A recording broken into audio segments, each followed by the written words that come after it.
Jeudi 23 avril 2026, Claude Bessy s'est éteinte à l'âge de 93 ans. Le monde de la danse perd l'une de ses plus grandes figures. Danseuse étoile mythique de l'Opéra de Paris, elle laisse l'image d'une artiste majeure, mais aussi d'une femme qui a profondément marqué l'histoire du ballet français. Danseuse, chorégraphe et surtout directrice de l'école de danse de l'Opéra de Paris pendant plus de 30 ans, Claude Bessy laisse un héritage considérable. Née à Paris en 1932, elle entre très tôt à l'école de danse de l'Opéra. Son talent s'impose rapidement. En 1956, à seulement 23 ans, elle devient danseuse étoile, la plus haute distinction du ballet français. Elle se distingue par sa technique, son élégance et sa présence scénique. À cette époque, elle incarne le rayonnement international de l'Opéra de Paris. Au firmament de sa carrière, Claude Bessy danse sur les plus grandes scènes du monde.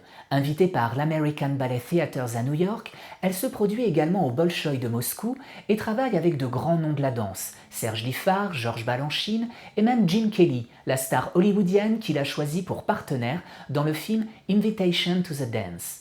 Maurice Béjart, lui transmet en 1970 la reprise de son célèbre boléro. En 1972, elle prend la direction de l'école de danse de l'Opéra de Paris. Elle occupe ce poste pendant plus de 30 ans et transforme profondément l'institution, obtenant son installation à Nanterre, modernisant les infrastructures, créant un internat et structurant l'enseignement autour d'une exigence renforcée. Sous sa direction, l'école devient une référence mondiale. Plusieurs grandes figures de la danse française y sont formées, comme Patrick Dupont, Sylvie Guillem ou encore Marie-Claude Pietragala. Claude Bessy est d'ailleurs souvent associé à la restauration du prestige de l'école française. Son style est marqué par une grande exigence, celle d'une génération pour laquelle discipline et rigueur sont indissociables de l'art. Aussi charismatique et perfectionniste soit-elle, Claude Bessy inspire autant le respect que la crainte. Son nom, lui, reste lié à une vision de la danse fondée sur le dépassement total de soi. À sa disparition, les hommages ont été nombreux et ont salué son rôle majeur dans l'histoire de la danse. Mais son passage à la direction de l'école de danse est aussi beaucoup discuté. D'anciens élèves, notamment sur les réseaux sociaux, y évoquent notamment un climat jugé très exigeant, pression importante, contrôle du corps, blessures parfois minimisées et peur de l'exclusion.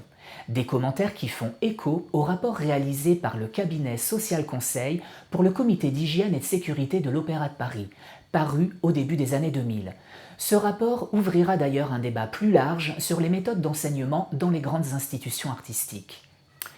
Claude Bessy laisse alors une trace profonde et complexe, celle d'une grande artiste, d'une dirigeante influente et d'une réformatrice de l'enseignement de la danse. Sa disparition marque la fin d'une époque du ballet français, et son nom restera associé à la grandeur de l'Opéra de Paris, autant qu'à la rigueur extrême d'une discipline qu'elle a incarnée toute sa vie.